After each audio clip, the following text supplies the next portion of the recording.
for today's video, I'm going to be showing you how to fill out an I-129-f or a petition for alien fiancé. But before we begin, what is I-129-f or petition for alien fiancé, by the way? So that is actually a form that you will be needing to fill out and then submit to USCIS if you are going to petition your fiancé who is living outside the US. Okay, so first, the first thing that we will do, if you don't know where to get that form, you can just simply go to google.com and just type I-129-f. Make sure that it's you're printing it from the uscis.gov. That means that that is the right form and the current one. So you just have to click on this one, okay? Click I-129-f and it's going to download. Okay. Okay. So the first one here, when we after we download the form, it's gonna show you this part here. This is actually the page 1. So guys, before we begin, let me just tell you something that before you fill out, make sure that the form that you are filling out is not expired. Please don't overlook this information because this is really important. If you're going to overlook this and then you submit an expired form to USCIS, what's going to happen is that they will send it back to you. And it's going to complicate things. It's going to make your application longer. And of course, we don't want that to happen because, of course, we want to be with our loved ones as soon as possible. So, yeah, let's go ahead and proceed. So it shows here, so this is where you have to start. As you can see, it says here you can type or print in blank ink. That means you can use your computer and then you can use your computer to fill this thing out, or you can print it and then write using your own hands in black ink, but make sure that you write legibly. That means they can still read it. Okay, so this part here is actually for the US petitioner. So alien registration number for US petitioners who's born and raised in the US, they don't actually have this information. But if your US citizen is a former immigrant, then they actually do have this number. This is something that they can obtain on their NOAA too. I'm not sure if yeah, this is something that they can obtain on NOAA too. But if they don't, but if they can't find it, that's fine. I don't think that's that's really important because I saw other people they didn't actually fill this thing out. But for the social security number, sorry, it's my dog. So for the social security number, it's very important. So you have to include this social security number. So this is only an example, guys. So the next one is select one box below to indicate the classification you are requesting for your beneficiary. So again, as what I have mentioned, we are filling out a K1 or I-129-f petition for alien fiancé. So we have to click the number 4A. Don't tick the number 4B and the number 5 because this is only for a spousal visa. Okay? And then it will ask for the full name. So this is, again, the petitioner's full name. So this is only an example. We're going to put Smith, and then John, and then Doe. Okay? And then the next one will be other names used. So if your US petitioner have used any other names before, then that is something that they need to indicate here. But if they did not, then just leave this thing blank. And then we're going to proceed to your mailing address. In care of name, you can just put John Smith. But for us, we didn't put anything. And then we just proceeded with the street number and name. So we're just going to put Fremont Street.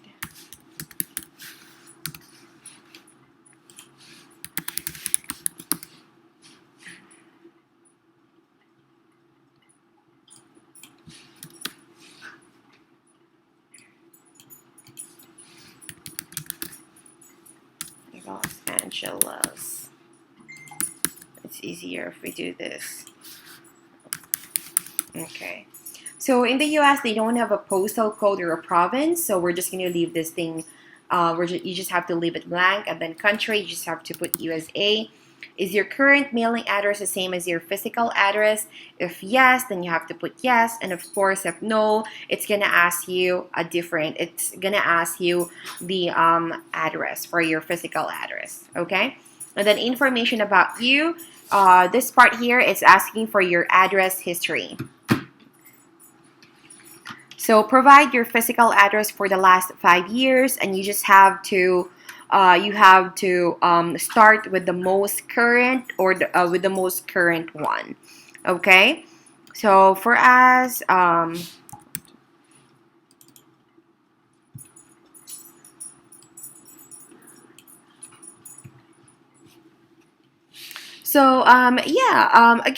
it's asking for the last 5 years of your address. If you've had multiple addresses for the last 5 years, and of course, it's only asking for 2 addresses on this page. So you would need to go to Part 8, additional information, to put the rest of the addresses. Okay? And same thing with your employer. It's asking for the last 5 years. It's going to ask for the employer's name, address, occupation, your start date, and when you left the company, or if you're still with them currently. So same thing, it's asking for, again, it's asking for the last 5 years. And on this page, it's only asking for 2, or I guess it's only asking for 2. And if you've had multiple employers for the last 5 years, again, go to Part 8 for the additional information. I would suggest, guys, that you put every information that you can remember. I'm not suggesting that I'm not suggesting that you just, don't include any I'm not suggesting that you don't include your old address. Okay.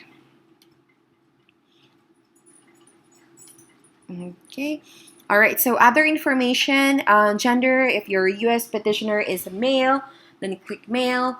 If it's a female, then female. So for my husband, he's a male, of course. His date of birth, this is only an example. Okay. Marital status. So guys, for a K1 fiancé visa, you have to be eligible to get married in order for you to file this application. You cannot be married and file and submit an application for I129-f because you're gonna be denied. Okay, so you have to be single, divorced, or widowed. But for my husband, he was actually divorced when we met, so you just have to put divorced. And then the city of where, since again he came from the Philippines, so I'm just gonna put his city here of where he was born. It's actually located in the Philippines. Okay, and then after that, information about your parents. Parents 1's information and parent 2's information. So guys, it's up to you whether you want to put your mother's information first or your father. It doesn't matter.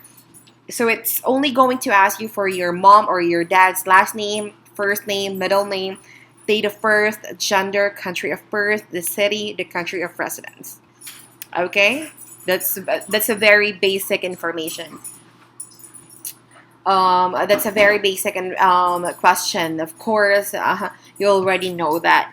So, the number 37 question, have you ever been previously married? So again, my husband, he's divorced when we first met. So what we put here is yes. Okay? So if you answered yes to item number 37, which is have you ever been previously married, then it's going to ask for the spouse's, the ex or the ex-spouse's information. So you're just going to put the last name of his or her ex-spouse, the first name, the middle name, and then the date marriage ended.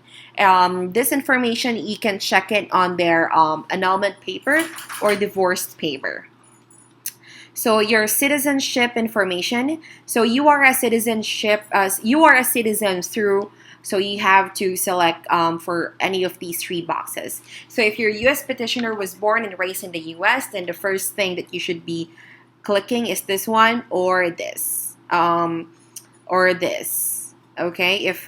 And then if your husband, or I'm sorry, or if your fiance is a former immigrant, and then later on they were able to get a naturalization, and they've been naturalized, and there is the now a U.S. citizen, then you have to put naturalization. One more thing, guys. Only a U.S. Citizen can file for an I-129-f. If your fiance is a green card holder, or a green card holder, unfortunately, they have to be a U.S. citizen in order for them to submit an I-129-f. They cannot submit if you're if you're a green card holder. So if they've obtained their citizenship through naturalization, they're going to be given a certificate of naturalization, and then you're just going to put yes here. So information about you, it's going to ask for the certificate number, place of issuance, date of issuance. It's asking for the naturalizations, the certificate of naturalizations information, the number, the state of where he got his naturalization, and when the date was issued, or when the naturalization or the certificate was issued. So number 43, have you ever filed for a Form I-129-f? So for our own experience, that was we put no here, and then after that we put the so we put no here. But if your U.S. petitioner filed for an I-129-f before, then you have to select yes, and it's gonna ask you for a follow-up questions from number 44 to 46. It's gonna ask for the A number, the last name, first name, middle name of that person, or his or her ex-fiance, and then a date of filing. So what action did USCIS take on Form I-129-f? So basically, they just want to know if the application that they did submit, that they submitted first, has been approved, denied, or revoked. Okay, so do you have any children under 18 years of age? If you do, then put yes. If you know, then put no. It's gonna ask for the age for 49A and B, and then provide all U.S. states and foreign countries in which you have resided since your 18th birthday. So for my husband, he came, they lived in California first, so I'm gonna put here CA, and then USA. Okay, then same thing here. So information about your beneficiary. So last name, first name, middle name, and then a number. Just leave this thing blank because we don't have it here. We don't have this one yet. And then the number 3, U.S. Social Security number. So this one, if this is the first time, if you've been in the United States before and you were able to obtain a Social Security number, then you have to put your Social Security number here. Okay? But if you don't have a U.S. Social Security number, don't worry, don't panic, just leave this thing blank.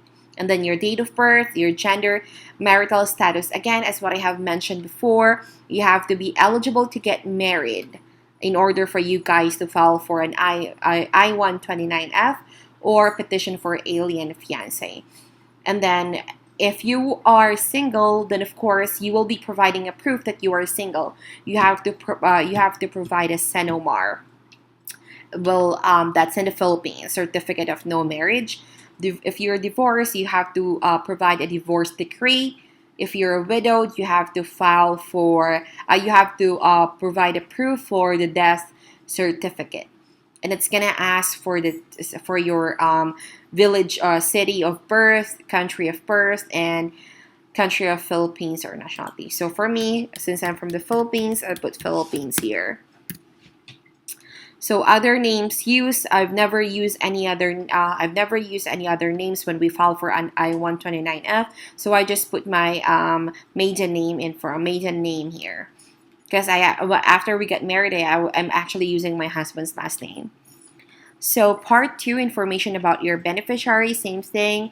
It's going to ask for the address. In care of name, you can just leave this thing blank, but if you want to put your name here, then you're free to do so. Street number and name your address. So same thing, it's going to ask for the last 5 years of your address, whether inside or outside the US. And it's going to only, on this page, it's going to ask for only 2 addresses. So if you've had multiple addresses and employers, then you can go to part 8 and fill it out.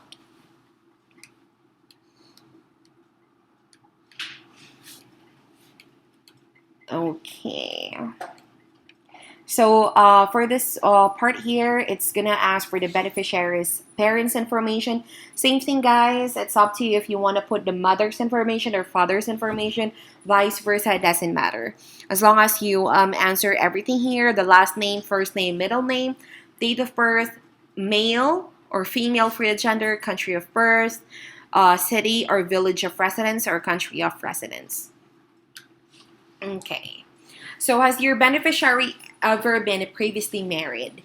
So if yes, then you have to provide a proof that you are eligible to get married for you guys to file an I-129-f. So you have to provide, again, a SENOMAR certificate, a SENOMAR, a divorce decree if you're divorced, and a death certificate if you're widowed. Okay? And if you've never been married, just simply click no. And then if you've been married before, just put your previous spouse information here. Same thing. And has your beneficiary ever been in the US? So I've never been in the US when we submitted my application for I-129-f. So I just put no here. But if you've ever been in the US,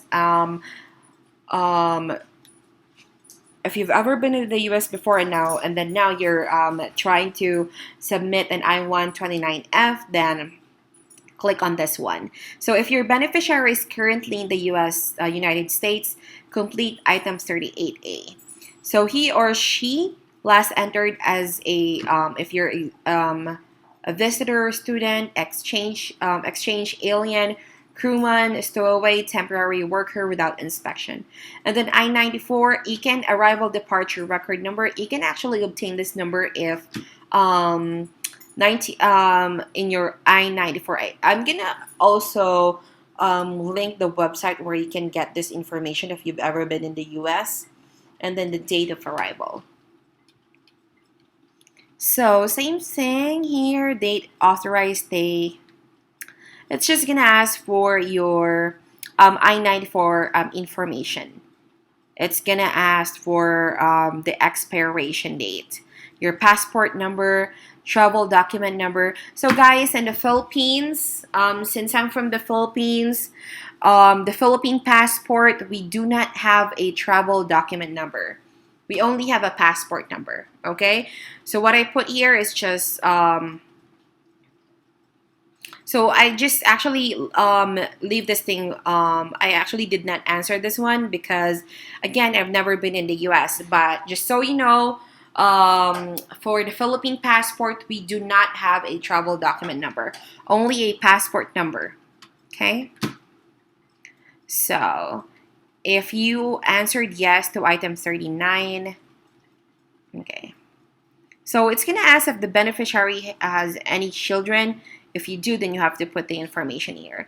And then does this child reside with your beneficiary? If yes, then yes. If no, then no.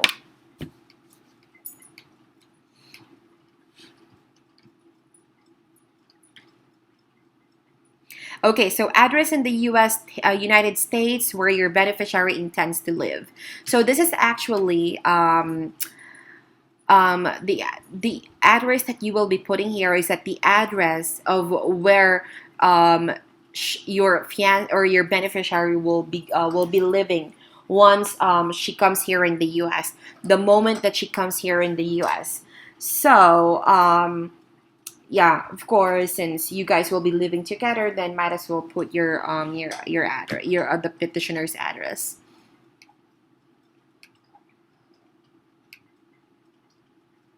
So your beneficiary's name and address and his or her native alphabet. So yeah, for Filipinos, we don't actually have this one, but for I'm not sure about other countries.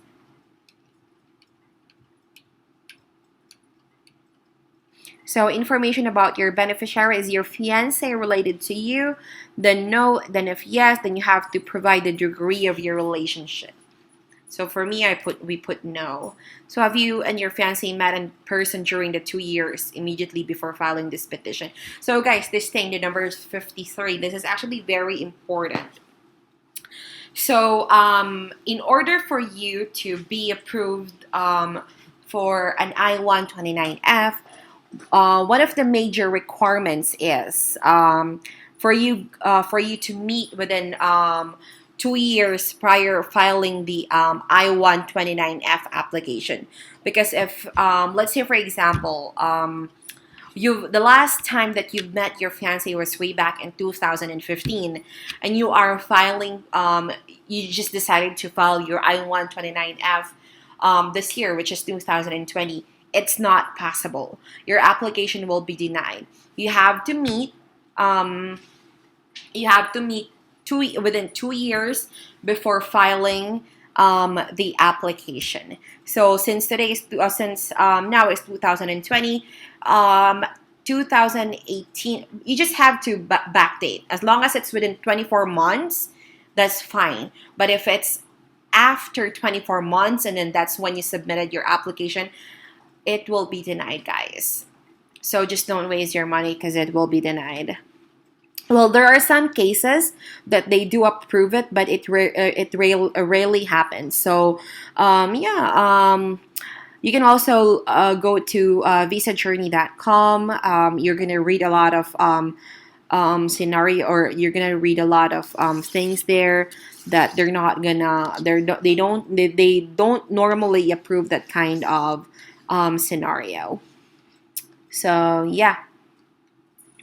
So have you? So for us, so of course we've met before filing the I-129-f. So we put yes, and then you have to provide this meeting. The meeting. You have to provide the um. You have to provide like a letter, or like you have to explain how you guys met. Okay, so if you met online, let's say for example, if you met on a dating application or a dating app, then you have to indicate the date of when you guys met online, and then what application. And then I would suggest, guys, that during the interview, or when you guys are about to submit your I-129-f application, I would suggest that you also include the terms and conditions of the dating website or the dating app of where you guys met.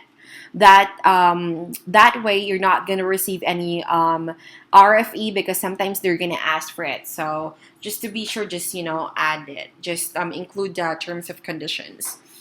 So yeah, meeting of circumstances. You're gonna put the date of when you guys met online, when you met in person, what you guys do, why you love each other, that kind of things.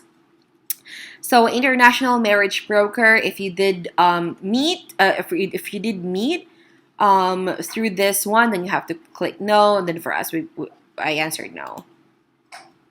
Okay.